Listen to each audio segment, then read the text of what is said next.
Movie की starting में हम लोग देखते हैं एक मिनी ट्रक ड्राइवर को जिसके ट्रक से एक हिरण का एक्सीडेंट हो जाता है। लेकिन हैरानी वाली बात ये थी कि इतना बुरा एक्सीडेंट होने के बावजूद वो हिरण मरता नहीं है, वो खड़ा हो जाता है और उसकी आंखों का रंग बदल जाता है और अब वो बिल्कुल भी नॉर्मल नहीं लग रहा था। दरअसल ये हिरण यहाँ फैले ज़ोंबी वायरस की वजह से ज़ोंबी बन चुका था। इसके बाद हम लोग देखते हैं इस आदमी को जिसका नाम है शेओक वू। ये कंपनी में फंड मैनेजर है और ये काम में कुछ ज्यादा बिजी रहता है, जिसकी वजह से इसका डाइवोर्स भी हो चुका है। और यहाँ पर हम लोग देखते हैं कि वो अपनी पत्नी से अपनी बच्ची की कस्टडी के लिए लड़ाई कर रहा था। शेओक वू की बेटी का नाम सुआन है और आज उसका बर्थडे है, इसलिए शेओक वू उसके लिए एक सरप्राइज गिफ्ट लेके जाता है। लेकिन सुआन जब उस गिफ्ट को खोलती है तो वो उस गिफ्ट को देखकर बिल्कुल भी खुश नहीं होती, क्योंकि उसके पिता ने जो गिफ्ट अब की बार दिया है वैसा ही गिफ्ट उन्होंने पिछली बार भी दिया था। शेओक वू अपने काम में इतना ज्यादा बिजी रहता है कि उसे इस बात का ध्यान ही नहीं था कि वो अपनी बेटी को वही गिफ्ट दोबारा से दे रहा है, इसलिए वो काफी शर्मिंदा भी होता है और उसे इस बात का एहसास भी था। सुआन अपने डैडी से कहते हैं कि मुझे मॉम से मिलना है। आज सुआन का बर्थडे था, इसलिए शेओक वू उसकी माँ के पास जाने के लिए मान जाता है। अगले सीन में हम लोग देखते हैं एक रेलवे स्टेशन का, जहाँ पे एक ट्रेन बुसान जाने के लिए लगी होती है। शेओक वू अपनी बेटी के साथ इसी ट्रेन में बैठता है। इस ट्रेन में काफी लोग थे, जिसमें एक बेसबॉल टीम के कई सारे प्लेयर्स भी थे और इसी टीम में एक योंगगुक नाम का लड़का रहता है जिसकी गर्लफ्रेंड होती है, जो इनकी टीम की चेयर लीडर है और इसका नाम है किम जिन ही।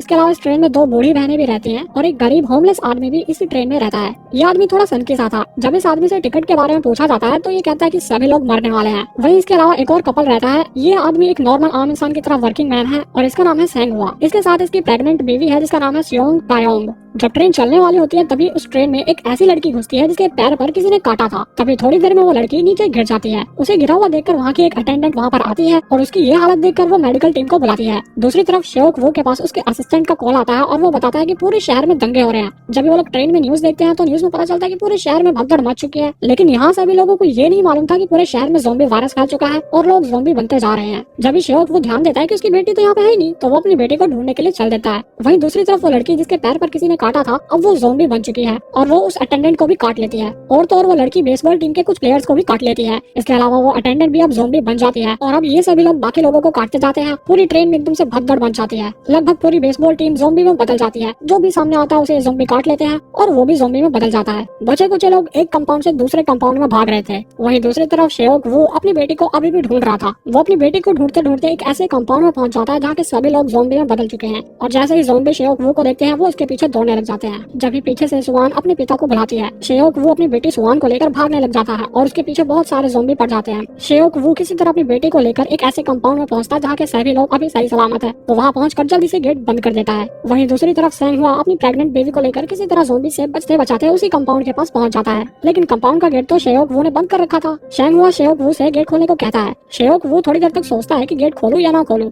लेकिन जैसे ही ज़ोंबी सेंग हुआ के पास आते हैं उससे पहले शेओक वू गेट खोलकर सेंग हुआ और उसकी बीवी को अंदर कर लेता है और गेट बंद कर देता है। इसके बाद सेंग हुआ शेओक वू के ऊपर थोड़ा नाराज होता है, क्योंकि अगर उसने गेट खोलने में थोड़ी सी भी देरी करी होती तो शायद सेंग हुआ और उसकी प्रेग्नेंट बेबी भी ज़ोंबी बन जाते। जब भी थोड़ी देर में ट्रेन में अनाउंसमेंट होती है कि ट्रेन अगले स्टेशन पर नहीं रुकेगी, लेकिन योंग सुक नाम का एक आदमी कैप्टन से बोलता है कि हमें अगले स्टेशन पर रुकना चाहिए वरना हम सब मारे जाएंगे। लेकिन ट्रेन के कैप्टन को अगले स्टेशन पर रुकने के ऑर्डर्स नहीं थे। थोड़ी देर में अगले स्टेशन से जब ट्रेन होकर गुजरती है तो हम देखते हैं कि यहाँ पर कई सारे लोग ट्रेन में चढ़ने के लिए ट्रेन को रोकने की कोशिश कर रहे थे, क्योंकि प्लेटफॉर्म पर मौजूद सभी लोगों के ऊपर ज़ोंबी अटैक हो चुका था और वहाँ जितने भी बचे कुचे लोग थे ज़ोंबी उनको चुन चुनकर उनको इन्फेक्टेड कर रहे थे। अब लगभग पूरे शहर में ज़ोंबी वायरस फैल चुका है। इस स्टेशन के बाद ट्रेन में अनाउंसमेंट होती है कि ये ट्रेन अगले स्टेशन पर रुकेगी, क्योंकि वहाँ पर बचे कुछ पैसेंजर की सेफ्टी के लिए मिलिट्री को बुलाया जा चुका है। जैसा कि मैंने आपको बताया था कि शेओक वू एक कंपनी में फंड मैनेजर है, तो शेओक वू की पहुंच थोड़ी ऊपर तक है, इसलिए वो इस बात को कंफर्म करने के लिए अपने सीनियर से फोन पे बात करता है और उनसे पूछता है कि क्या अगले स्टेशन पर उतरना सेफ रहेगा। उसका सीनियर शेओक वू से कहता है कि अगले स्टेशन पर जो भी उतरेगा उसे आर्मी वाले क्वारंटाइन करेंगे।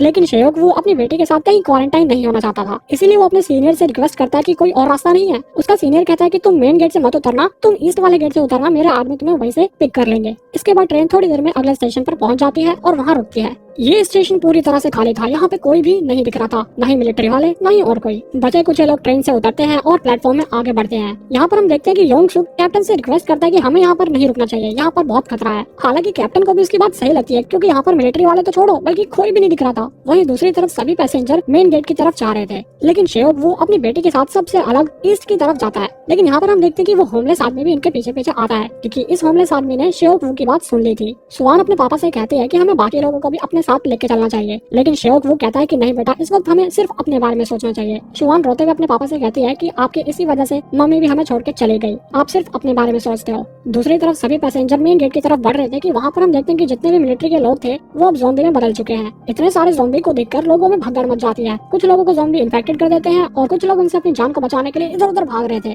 वहीं शेओक वो चालाकी में था, लेकिन ईस्ट गेट पर उसका कोई भी आदमी उसे लेने नहीं आता, बल्कि वहाँ भी मिलिट्री वाले होते हैं और वो भी ज़ॉम्बी में बदल चुके होते हैं। शेओक वो तेजी से भागकर अपनी बेटी के पास आता है कि जब उसकी बेटी के पीछे भी एक ज़ॉम्बी आ जाता है और जैसे ही वो शुआन को इन्फेक्टेड करने वाला था कि जब भी वहाँ पर शेंगहुआ आता है और उस ज़ॉम्बी से शुआन को बचा लेता है। इसके बाद बचे कुछ लोग प्लेटफॉर्म से बाहर आ जाते हैं और प्लेटफॉर्म का गेट बंद कर देते हैं ताकि ज़ॉम्बी बाहर ना आ पाए। लेकिन कांच का गेट कब तक ज़ॉम्बी को रोक सकता था। सभी लोग भागकर वापस ट्रेन में घुसने जाते हैं कि जब भी कुछ लोग गलत गेट खोल देते हैं और ट्रेन के अंदर से भी बहुत सारे ज़ॉम्बी बाहर निकल जाते हैं। अब लोग आगे आगे और उनके पीछे पीछे ज़ॉम्बी भाग रहे थे। किसी तरह लोग बचते बचाते एक सेफ कंपाउंड में पहुंचते हैं। यहाँ पर हम देखते हैं कि वो जो दो बूढ़ी बहनें थी उन दोनों की जान ज़ॉम्बी से बचाने के लिए एक बहन को ट्रेन अटेंडेंट दूसरे कंपाउंड में ले जाती है और उनमें से एक को वो प्रेग्नेंट औरत सुआन के साथ एक दूसरे कंपाउंड में लेकर चढ़ जाती है। जब भी उसी कंपाउंड में वो होमलेस आदमी भी चढ़ जाता है। लेकिन ये लोग जिस कंपाउंड में चढ़ते हैं उस कंपाउंड में बहुत सारे ज़ॉम्बी थे और ज़ॉम्बी से बचने के लिए ये लोग टॉयलेट में छुप जाते हैं। दूसरी तरफ योंग सुक ट्रेन अटेंडेंट को पकड़ के बोलता है कि भाई किसका वेट कर रहे हो, चलो जल्दी वरना हम लोग मर जाएंगे। लेकिन जिन्ही उनसे बोलती है कि अभी मेरे दोस्त प्लेटफॉर्म पर ही हैं, उनको आने दो तब हम चलेंगे। लेकिन योंग सुक बहुत ही मतलबी था, वो ट्रेन अटेंडेंट से लड़के ट्रेन चालू करवा लेता है। वहीं दूसरी तरफ हम लोग देखते हैं कि सैंगहुआ बाकी लोगों के साथ मिलकर उस कांच के गेट को पकड़ के रखे हुआ था ताकि ज़ॉम्बी बाहर ना सके। जैसे ही वो कांच का गेट टूटने वाला था वो लोग गेट छोड़ के भागने लग जाते हैं। लेकिन भागते भागते योंगुक के दोनों दोस्तों को ज़ॉम्बी इन्फेक्टेड कर देते हैं। सैंगहुआ और शेओक उसे संभालते हैं और उसके साथ ट्रेन की तरफ जाते हैं। लेकिन यहाँ पर तो ट्रेन चल चुकी थी और इन तीनों के पीछे बहुत सारे ज़ॉम्बी भी पड़ चुके हैं। अपनी जान बचाने के लिए ये लोग किसी तरह एक खाली कंपाउंड में चढ़ जाते हैं। ट्रेन में चढ़कर योंगुक अपने दोस्त जिन्ही के पास कॉल करता है और उसे कहता है कि हमारे सभी दोस्त मर चुके हैं और हम कुछ बचे हुए लोग एक कंपाउंड में हैं, हम तुम्हारे कंपाउंड में आने वाले हैं। इसके बाद सैंगहुआ भी अपनी बीवी के पास फोन करता है, लेकिन उसका फोन शुआन उठाती है। शुआन उससे बताती है कि वो लोग जिस कंपाउंड में चढ़े थे उसमें ज़ॉम्बी हैं और उनसे बचने के लिए वो लोग एक पैलेट में छुपे हुए हैं और वो उन्हें बताते हैं कि वो कंपाउंड नंबर 13 में है। लेकिन सैंगहुआ और ये सब लोग कंपाउंड नंबर 9 में है। अब इन्हें उन तक पहुंचने के लिए 9 से 13 कंपाउंड के बीच के डब्बों को पार करके उन तक पहुंचना होगा। इसलिए ये लोग ज़ॉम्बी से लड़ने की पूरी तैयारी करते हैं और आगे बढ़ते हैं। पहले कंपाउंड में तो ये लोग बड़े जोश से लड़ते हैं और सभी ज़ॉम्बियों को मारते हुए आगे बढ़ते हैं। अगले कंपाउंड में जब ये लोग पहुंचते हैं तो वहाँ पे देखते हैं कि यहाँ पे तो बेसबॉल की पूरी टीम ज़ॉम्बी बन चुकी है।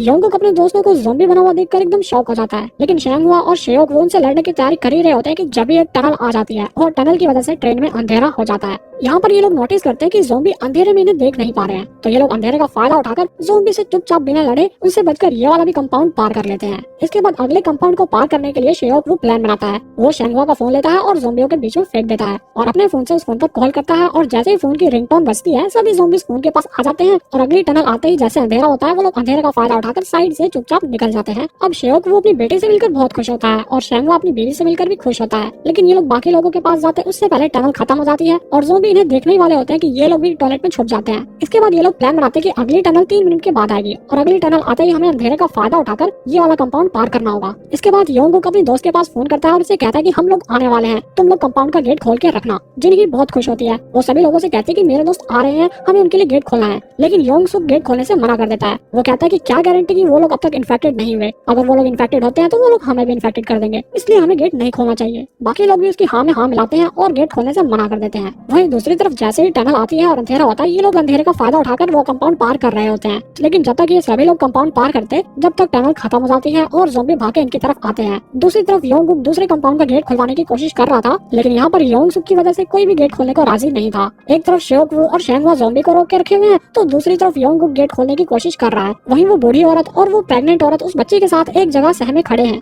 लेकिन दूसरे कंपाउंड में किसी भी इंसान को दया नहीं आती, वो लोग गेट नहीं खोलते हैं। लेकिन योंगुक किसी तरह उस गेट को खोल के उस कंपाउंड में घुस जाता है और बाकी लोग भी उस कंपाउंड में चले जाते हैं। लेकिन उन सभी की जान बचाने के लिए सैंगहुआ अपनी जान की परवाह नहीं करता और वो उन ज़ॉम्बी को रोके रखने के लिए वहीं पर रुक जाता है और शेओकवू से कहता है कि मेरी बीवी का ख्याल रखना। इसके बाद शेओकवू उसकी बीवी को लेकर और अपनी बच्ची को लेकर उस कंपाउंड से चला जाता है। यहाँ पर हम देखते हैं कि सभी ज़ॉम्बी गेट तोड़कर सैंगहुआ को भी मार डालते हैं। लेकिन यहाँ पर सिर्फ सैंगहुआ ही नहीं मरा था, बल्कि यहाँ पर उस बूढ़ी औरत को भी ज़ॉम्बी मार डालते हैं। दूसरे कंपाउंड में पहुंचकर शेओकवू योंगसुक के ऊपर काफी गुस्सा करता है। शेओकवू से कहता है कि अगर तुमने गेट सही समय पर खोल दिया होता तो आज वो बूढ़ी औरत और सैंगहुआ जिंदा होते। लेकिन योंगसुक को इससे क्या फर्क पड़ता था, वो तो उल्टा लोगों को भड़काता है कि ये लोग तो ज़ॉम्बी के पास से आए हैं, ये इन्फेक्टेड हो सकते हैं, इसलिए हमारे साथ नहीं रह सकते, इन्हें किसी और कंपाउंड में चले जाना चाहिए। बाकी लोग भी यही कहते हैं कि हाँ इन्हें यहाँ से चले जाना चाहिए। वहीं वो बूढ़ी औरत अपनी बहन को ज़ॉम्बी बना हुआ देखकर काफी सदमे में थी। इसके बाद शेओकवू भी गुस्से में आकर उन सभी के साथ दूसरे कंपाउंड में चला जाता है और इनके साथ जिन्ही भी चली जाती है। इन सभी के जाने के बाद ये लोग उस कंपाउंड का गेट अच्छे से बंद कर देते हैं ताकि वो लोग यहाँ पर ना आ सके। यहाँ पर हम देखते हैं कि उस बूढ़ी औरत की बहन कंपाउंड के गेट को खोल देती है, क्योंकि उसकी बहन के ज़ॉम्बी बनने के कारण यही लोग थे।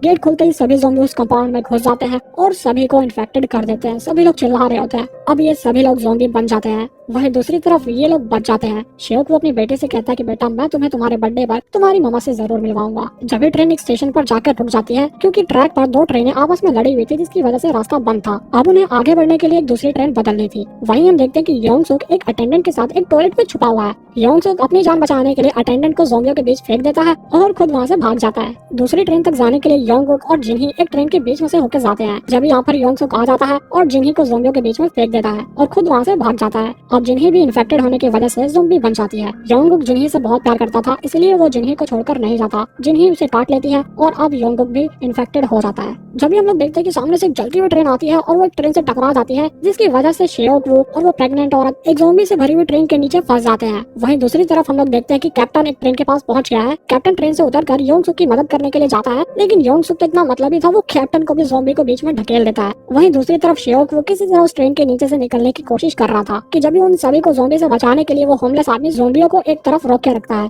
और यहाँ पर शेओक वो उस प्रेग्नेंट औरत के साथ और बच्चे के साथ बाहर निकल जाता है लेकिन वो होमलेस आदमी उन सभी की जान बचाने के लिए वहीं पर रह जाता है। इसके बाद हम लोग देखते हैं कि शेओक वो और वो प्रेग्नेंट औरत सुआन के साथ एक चलती हुई ट्रेन के पीछे दौड़ रहे हैं और उन सभी के पीछे बहुत सारे ज़ॉम्बी दौड़ रहे हैं। इतने सारे ज़ॉम्बी इनका पीछा करते हैं लेकिन फिर भी ये लोग हिम्मत नहीं हारते और किसी तरह ये लोग ट्रेन पर चढ़ जाते हैं। लेकिन ज़ॉम्बी भी हिम्मत नहीं हारते, वो लोग भी ट्रेन पर लटक जाते हैं जिसकी वजह से ट्रेन की स्पीड काफी धीरे हो जाती है। शेओक वो किसी तरह से ज़ॉम्बियों की पकड़ से ट्रेन को छुड़ा देता है लेकिन जब शेओक वो आगे इंजन की तरफ कैप्टन के रूम में जाता है तो वो देखता है कि कैप्टन के रूम में योंग सुक रहता है और वो भी इन्फेक्टेड हो चुका है लेकिन योंग सुक अभी पूरी तरह से ज़ॉम्बी नहीं बना है। जब योंग सुक अचानक से शेओक के ऊपर हमला कर देता है। शेओक वो योंग सुक से अपने आप को बचाने की बहुत कोशिश कर रहा था लेकिन योंग सुक शेओक के हाथ पर काट लेता है। यहाँ पर हम देखते हैं कि शेओक वो अपने आप को जंजीर में बांध लेता है और योंग सुक को लेकर ट्रेन से नीचे कूद जाता है। योंग सुक के नीचे गिर जाता है लेकिन जंजीर से बंधे होने के कारण शेओक वो बच जाता है। शेओक को पता था कि अब वो भी इन्फेक्टेड हो गया है। वो फटाफट उस प्रेग्नेंट औरत को और अपनी बेटी सुआन को कैप्टन के रूम में ले जाता है और उन्हें ट्रेन के बारे में कुछ बेसिक सी बातें बताता है। शेओक वो अपनी बेटी से कहता है कि तुम बुसान उतरने के बाद अपनी माँ के पास चली जाना और जब तक तुम बुसान ना पहुँच जाओ इन आंटी के साथ ही रहना। सुआन बहुत रो रही होती है, वो अपने पिता से अलग नहीं होना चाहती थी। शेओक वो भी अपनी बेटी से अलग नहीं होना चाहता था लेकिन अपनी बेटी को बचाने के लिए उसे ऐसा करना पड़ रहा था। शेओक वो उस रूम से बाहर आ जाता है और खूब रोता है और रोते रोते अपनी बेटी के बारे में सोचता है। वो अपनी बेटी के साथ बिताए लम्हों को याद करता है और उन्हीं यादों को अपनी जिंदगी के आखिरी लम्हों में अपनी आंखों में सजोए शेओक वो हंसते हंसते उस ट्रेन से कूद जाता है। दूसरी तरफ सुआन बहुत रो रही थी। इसके बाद हम देखते हैं कि थोड़ी देर बाद वो ट्रेन बुसान स्टेशन पहुंच जाती है। यहाँ पर ये दोनों ट्रेन से उतरते हैं और एक टनल से होकर आगे जाते हैं जहाँ पर बहुत सारे मिलिट्री वाले बैठे हुए थे। मिलिट्री वाले जब इन्हें देखते हैं तो वो समझ नहीं पाते कि ये एक नॉर्मल इंसान है या कोई इन्फेक्टेड ज़ॉम्बी है, इसलिए वो लोग तय करते हैं कि इन्हें गोली से उड़ा दिया जाए। जैसे ही वो लोग गोली चलाने वाले थे कि जब सुवेन वही पोयम गाती है जो वो अपने पिता को सुनाने वाली थी। मिलिट्री वाले ये समझ जाते हैं कि ये लोग नॉर्मल इंसान है और वो लोग इन दोनों को रेस्क्यू कर लेते हैं।